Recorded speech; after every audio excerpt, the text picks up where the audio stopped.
Hello दोस्तों, राम राम, नमस्ते, जय हिंद, जय भारत।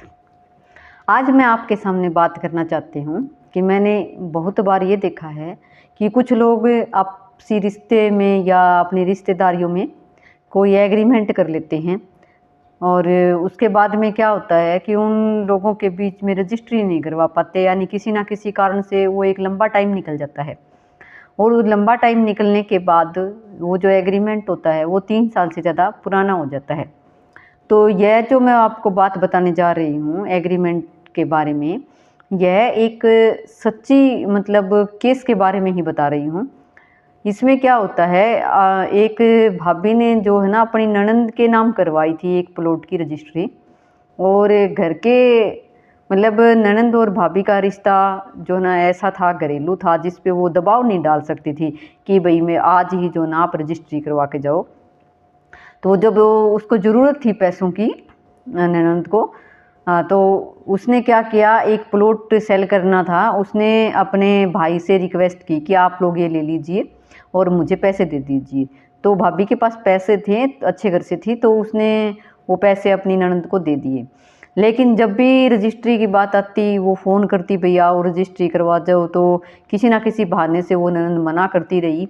जब घर वालों ने भी जो ना भाभी के ऊपर ही दबाव बनाया कि तू बार बार जो है ना अपनी ननद को परेशान मत कर, यानी कि परिस्थितियाँ ऐसी होती गई किसी ना किसी कारण कि वो 4 साल 5 साल का टाइम निकल गया।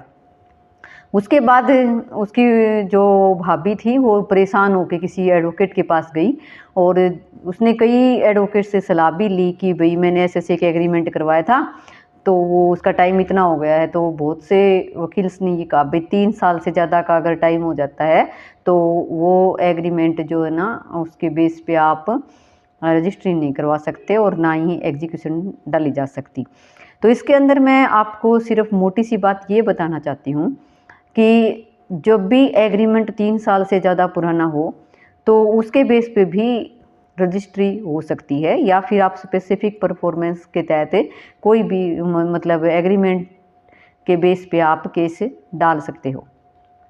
वो केस कैसे डाला जाएगा इसके बारे में मैं आपको बताना चाहती हूँ कि सबसे पहले क्या होगा कि आपको वो एग्रीमेंट की टर्म और कंडीशन देखनी होगी। कई बार तो ये होता है कि हम कोई फिक्स डेट लिख देते हैं एग्रीमेंट के अंदर कि भाई इतने दिन के बाद हम रजिस्ट्री करवा लेंगे, इतना पैसा हमने ले लिया है और बाकी का पेंडिंग पैसा उस तारीख को दे देंगे और रजिस्ट्री करवा लेंगे। एक तो होता है उसके अंदर ये डेट वाला प्रोसीजर। दूसरा क्या होता है, इस टाइप से भी लिखा जाता है कि जब भी एग्रीमेंट जिसने करवाया है, जब भी एग्रीमेंट करवाने वाला कहेगा कि भाई आज मेरे नाम रजिस्ट्री करवा दो, तो मैं उसी दिन उसके नाम रजिस्ट्री करवा दूंगी या करवा दूंगा, या फिर ये जिसके नाम भी कहेगा मैं उसी के नाम रजिस्ट्री करवा दूंगी या फिर करवा दूंगा। तो इस केस के अंदर भी उस वकील ने जो है ना अच्छे से पढ़ा और उसके अंदर उसने यही ढूंढा। उसने ये कहा कि है तो ये 5 साल पुराना, लेकिन फिर भी जो है ना आप इसके बेस पे रजिस्ट्री करवा सकते हो। और उसने ये कहा कि इसके अंदर ये डेट नहीं दे रखी कोई रजिस्ट्री की। इसके अंदर भी यही लिखा था कि जब भी ये कहेगी मैं उसी दिन रजिस्ट्री करवाने के लिए पाबंद रहूँगी। तो इस तरह से उन्होंने क्या किया कि एक नोटिस दिया और उस नोटिस के अंदर उसने यह बात बोली कि आओ और अब हमारे नाम आप ये रजिस्ट्री करवा दो।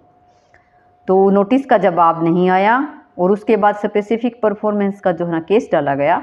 और उस केस के अंदर कोर्ट ने यह देखा कि हालांकि एग्रीमेंट 3 साल पुराना है, अगर यह 3 साल से ज़्यादा का टाइम हो जाता है तो लिमिटेशन एक्ट की धारा 54 लागू होती है, लेकिन यह लिमिटेशन के अंदर नहीं आता, क्योंकि इसका लिमिटेशन पीरियड तब शुरू हुआ जब वादी ने ये कहा कि आओ और हमारे नाम रजिस्ट्री करवा दो। उसके बाद से 3 साल जो है ना काउंट होंगे, यानी कि कोज ऑफ एक्शन तब अराइज हुआ। उसके बाद परफॉर्मेंस का स्पेसिफिक परफॉर्मेंस का केस डाला गया और उसके बाद कोर्ट ने उसको डिक्री किया और उसके इस तरह से उसके नाम जो है ना रजिस्ट्री कोर्ट ने करवा की थी। तो thank you, have a nice day. इस के माध्यम से मैं सिर्फ आपको इतना ही कहना चाहती हूँ कि 3 साल से पुराना एग्रीमेंट हो तो पहले आप उसको पूरा पढ़ के देखिए, उसकी टर्म कंडीशन देखिए कि कौन सी टर्म कंडीशन के अंदर आता है, और फिर ही जो ना आप उसके लिए केस वगैरह फाइल कीजिए। अगर कोई डेट ना दे रखी हो तो हो सकता है कि ये आपके काम भी आ जाए। Thank you, have a nice day.